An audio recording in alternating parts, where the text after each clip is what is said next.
قرار دیا ہے، ہمارے لیے کوئی بھی ذمہ داری نہیں؟ جب اتنا اونچا عہدہ ہمیں اللہ سبحانہ تعالیٰ دے رہے قرآن مجید میں، ہمارے لیے ذمہ داری ہونا لازم ہے. اور اللہ سبحانہ و تعالیٰ ذمہ داری کا ذکر اسی آیت میں کرتے ہیں. سورہ ال عمران کی سورہ نمبر 3 آیت نمبر 110 میں اللہ تعالیٰ فرماتے تأمرون بالمعروف وتنہون عن المنکر وتؤمنون باللہ، کیونکہ ہم لوگوں کو اچھائی کی طرف بلاتے ہیں اور برائی سے روکتے ہیں اور اللہ سبحانہ و تعالیٰ پہ ایمان رکھتے ہیں. وتؤمنون باللہ، اللہ تعالیٰ کہتے ہیں کہ ہم مسلمان اس سارے انسانیت میں، سارے جہاں میں سب سے بہترین امت ہے، کیونکہ ہم لوگوں کو اچھائی کی طرف بلاتے ہیں اور برائی سے روکتے ہیں. اگر ہم لوگوں کو اچھائی کی طرف نہیں بلاتے ہیں اور برائی سے نہیں روکتے ہیں تو ہم خیر امہ کہنے کے لائق ہی نہیں ہیں، ہم مسلمان کہنے کے لائق ہی نہیں ہیں.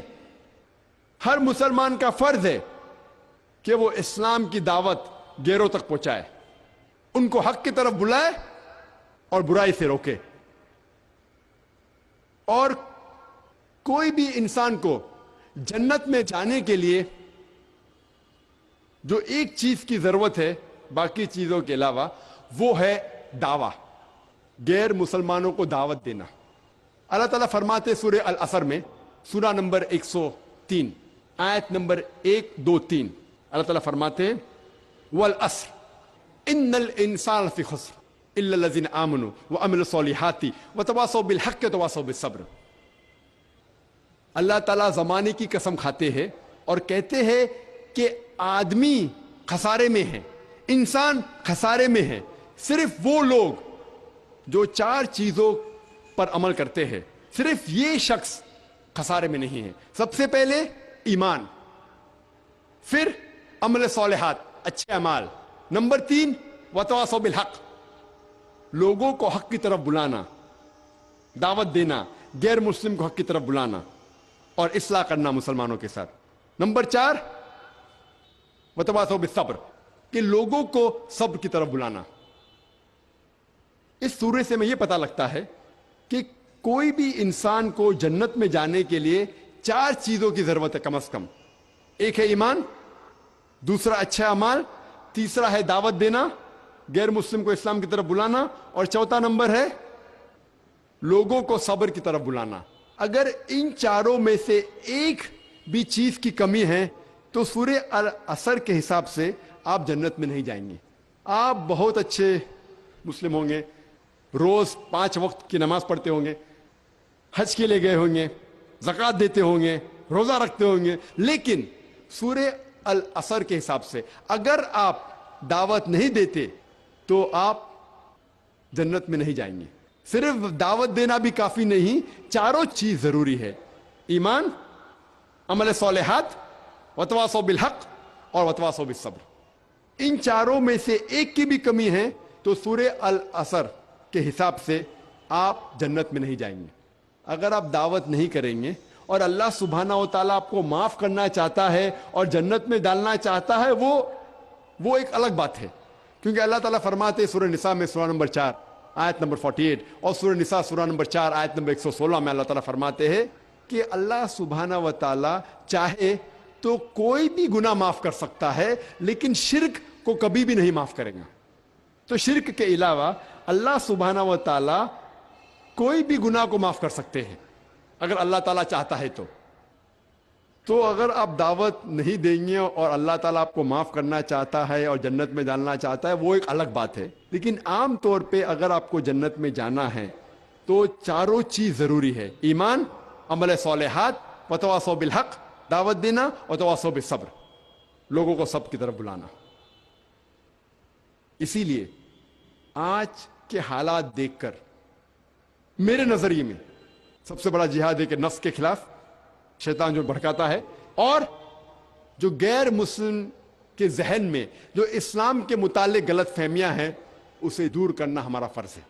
وہ ایک بڑا جہاد ہے. اور ہم دیکھتے ہیں کہ کئی آتھرز، کئی محرک اور کئی غیر مسلم جب کتاب لکھتے ہیں وہ اسلام کے خلاف لکھتے ہیں، اور جو کرٹکس ہے جو اسلام کے خلاف کتاب لکھتے ہیں وہ اکثر قرآن مجید میں سے کئی آیتوں کو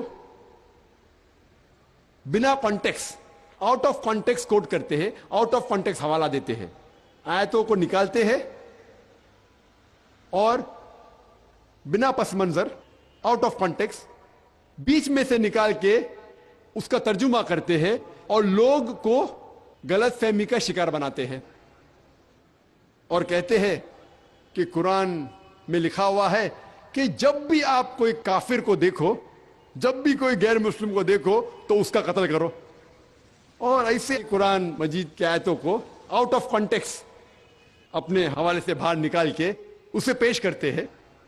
اور سب سے عام آیت جو کرٹکس جو اسلام کے خلاف لکھتے ہیں وہ حوالہ دیتے ہیں سورہ توبہ کی سورہ نمبر 9 آیت نمبر 5۔ اور آپ جانتے ہوں گے کہ اس ہندوستان کے سب سے مشہور جو کرٹک ہے اسلام کے خلاف وہ ارون شوری، جو پہلے لاسٹ حکومت میں وہ منسٹر تھے، وہ لکھتے ہیں اپنی کتاب میں ورلڈ آف فتواز، فتوا کی دنیا، ان کے کتاب کا نام ہے ورلڈ آف فتواز، فتوا کی دنیا۔ اس میں لکھتے ہیں اور کوٹ کرتے ہیں قرآن مجید کی آیت کو، سورہ توبہ سورہ نمبر 9 آیت نمبر 5، اور لکھتے ہیں کہ اللہ فرماتے ہیں قرآن میں کہ جب بھی آپ کوئی کافر کو پائیں گے اس کا قتل کرو، اور کافر کے معنی ان کے حساب سے ہندو، کہ جب بھی آپ کوئی کافر کو دیکھیں گے، کافر کو پائیں گے، ہندو کو پائیں گے، اس کا قتل کرو۔ اور جب ہم قرآن مجید کھولتے ہیں، سورہ توبہ سورہ نمبر 9 آیت نمبر 5 کی آیت کو پڑھتے ہیں، اس کا ترجمہ پڑھتے ہیں، تو بالکل صحیح ہے، اس آیت میں یہ لکھا ہوا ہے کہ جب بھی آپ مشرک کو پائیں گے اس کا قتل کرو، لیکن یہ آؤٹ آف کانٹیکسٹ ہے۔ آؤٹ آف کانٹیکسٹ مطلب بیچ میں سے اٹھا کے اس کا ترجمہ کیا گیا ہے۔ اس طریقے سے آپ قرآن پڑھیں گے، قرآن میں لکھا ہوا ہے کہ نماز مت پڑھو، سورہ نساء سورہ نمبر 4 آیت نمبر 43 میں لکھا ہوا ہے کہ نماز مت پڑھو، پوری آیت ہے کہ نشے کی حالت میں نماز مت پڑھو۔ قرآن میں لکھا ہوا ہے کہ عیسیٰ علیہ السلام خدا ہے، سورہ مائدہ سورہ نمبر 5 آیت نمبر 72، پوری آیت ہے کہ وہ لوگ کفر کر رہے ہیں جو لوگ کہتے ہیں کہ عیسیٰ علیہ السلام خدا ہے، لیکن قرآن میں تو لکھا ہے عیسیٰ علیہ السلام خدا ہے۔ تو قرآن کی آیت کو بیچ میں سے اٹھا کے ترجمہ کریں گے تو ترجمہ تو صحیح ہے لیکن آؤٹ آف کانٹیکس ہے۔ اسی طریقے سے اگر ہم سورہ توبہ پڑھتے ہیں، آیت نمبر 5 کے پہلے جو 1 سے 4 آیت پڑھتے ہیں، ہمیں پتہ لگتا ہے کہ اللہ سبحانہ تعالیٰ فرماتے ہیں کہ ایک صلح ہے، مکہ کے مشرکوں اور مسلمان کے درمیان ایک صلح ہے، اور یہ صلح ہے، یہ پیس ٹریٹی ایک طرفہ مکہ کے مشرکوں نے توڑ دیا۔ تو اللہ سبحانہ و تعالیٰ جب آیت نمبر 5 پہ آتے ہیں، اللہ تعالیٰ فرماتے ہیں کہ میں آپ لوگوں کو 4 مہینے کا وقت دیتا ہوں اپنے آپ کو سدھارنے کے لیے، ورنہ اعلان جنگ۔ اور پھر جنگ کے میدان میں اللہ تعالیٰ فرماتے مسلمانوں سے، جب وہ کافر آپ سے جھگڑنے کے لیے، لڑنے کے لیے جنگ کے میدان میں آئیں گے، آپ ڈرو مت، آپ جہاں بھی کافروں کو پاؤں ان کا قتل کرو۔ یہ جنگ کے میدان میں آیت ہے کہ جب دشمن صلح کو توڑتے ہیں، آپ کو جنگ کے میدان میں قتل کرنے آ رہے تو آپ ڈرو مت، ان کا قتل کرو۔ جہاں بھی آپ دشمنوں، کافر دشمنوں کو پاؤں ان کا قتل کرو۔ ترجمہ صحیح ہے لیکن آؤٹ آف کانٹیکسٹ ہے۔ یہ جنگ کے میدان میں آیت نازل ہوئی کہ جنگ کے میدان میں جب دشمن آپ کا قتل کرنے آ رہے تو آپ ڈرو مت، ہمت رکھو، لڑو، ان کا قتل کرو۔ کوئی بھی سپاہ سالار اپنے سپاہیوں سے یہ نہیں کہیں گا کہ جنگ کے میدان میں بھاگ جاؤ، ہمت افزائی کے لیے ضرور کہیں گا ڈرو مت، لڑو، ضرورت پڑے تو دشمن کا قتل کرو۔ یہ عام بات ہے، کوئی نئی بات نہیں۔ تو جب اللہ تعالیٰ فرماتے ہیں کہ جنگ کے میدان میں مسلمان سے کہتے ہیں کہ ڈرو مت، جب دشمن آپ کو قتل کرنے آ رہے ڈرو مت، ان کا قتل کرو، یہ کوئی نئی بات نہیں، عام بات ہے۔ اور ارون شوری آیت نمبر 5 سے آیت نمبر 7 کے اوپر چھلانگ لگاتا ہے. کیوں؟ کیونکہ آیت نمبر 6 کے اندر اس کی بیماری کا جواب ہے. آیت نمبر 6 میں فوراً آیت نمبر 5 کے بعد جب اللہ تعالیٰ فرماتے کہ جب بھی آپ کافر کو پاؤں میدان جنگ میں ان کا قتل کرو، اس کے فوراً بعد سورہ توبہ سورہ نمبر 9 آیت نمبر 6 میں اللہ تعالیٰ فرماتے لیکن اگر کوئی کافر آپ سے صلح چاہتا ہے، اگر کوئی دشمن جنگ کے میدان میں آپ سے صلح چاہتا ہے، اللہ تعالیٰ نہیں کہتے کہ اسے جانے دو. اللہ تعالیٰ فرماتے ہیں کہ اس کو حفاظت کے ساتھ ایک محفوظ جگہ پہ چھوڑو. اللہ تعالیٰ یہ نہیں کہتے کہ جان دو. آج کے دن سب سے دیالو سپاہ سالار یہ کہیں گا اپنے سپاہیوں سے کہ دشمن اگر چاہتا ہے امن تو چھوڑ دو. اللہ تعالیٰ یہ فرماتا ہے کہ دشمن امن چاہتا ہے چھوڑو مت، حفاظت کے ساتھ اسے محفوظ جگہ پر پہنچاؤ. آج کے دن کوئی بھی سب سے دیالو سپاہ سالار یہ نہیں کہے گا کہ اسے حفاظت کے ساتھ محفوظ جگہ پر اس کو پہنچاؤ. اللہ تعالیٰ یہ فرماتے. اور جب بھی آپ قرآن مجید میں آیت پائیں گے قتل کے بارے میں یا جنگ کے میدان میں بھی، اس کے فوراً بعد اکثر آپ یہ پائیں گے کہ صلح بہتر ہے، امن بہتر ہے. اور ہر وقت جب بھی قتل کی آیت آئیں گی اس کے فوراً بعد 1 یا 2 آیت بعد اللہ تعالیٰ فرماتے ہیں کہ اگر امن ہے تو وہ بہتر ہے. اور جب میں گلبرگہ میں تھا پچھلے ہفتے اتوار کو 6 دن پہلے میں گلبرگہ میں تھا اور ایک تقریر کر رہا تھا ہندوازم اور اسلام میں یکسانیت. وہ تقریر انگریزی میں تھی اور صرف غیر مسلموں کے لیے تھی. تو سوال جواب کے درمیان ایک ہندو مجھ سے پوچھتا ہے کیا یہ صحیح بات ہے کہ آپ کے اللہ قرآن مجید میں فرماتے ہیں کہ مسلمان کو کافروں کا قتل کرنا چاہیے اور کیا ہر ہندو کافر ہے؟ تو میں نے کہا کہ جو بھی غیر مسلم ہے جو اسلام کو جھٹلاتا ہے، کافر آتا ہے لفظ کفر سے، نہیں ماننا. جو اسلام کو نہیں مانتا انگریزی میں کہتے ہیں نان مسلم، تو کافر کا ترجمہ ہے کہ غیر مسلم. اور میں نے اس کو یہی جواب دیا کہ یہ آیت آؤٹ آف کانٹیکسٹ کوٹڈ ہے. اور ایک عام سوال پوچھا کہ اتنے سال میں گلبرگہ شہر میں کوئی بھی مسلم نے آپ کو قتل کرنے کی کوشش کی؟ تو اس نے کہا نہیں. تو یہی ثبوت ہے کہ یہ غلط ہے. ماشاءاللہ گلبرگہ میں کئی اچھے پکے مسلمان ہیں، کس نے بھی آپ کو قتل کرنے کی کوشش کی؟ اس نے کہا نہیں. تو کیسا آپ کہہ رہے کہ فرض ہے مسلمان کو غیر مسلم کا قتل کرنا؟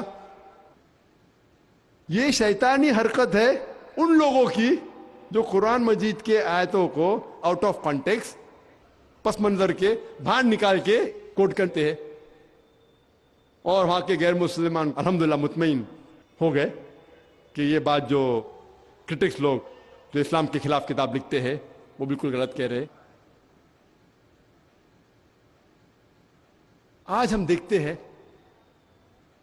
کہ انٹرنیشنل میڈیا میں اسلام کے خلاف کئی باتیں کہی جا رہی ہیں.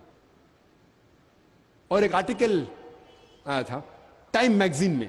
ٹائم میگزین بہت مشہور میگزین ہے نیو یارک کی، USA کی. 16 اپریل کو 1979 میں ایک آرٹیکل اس میگزین میں آیا تھا جس میں لکھا تھا کہ 150 سال میں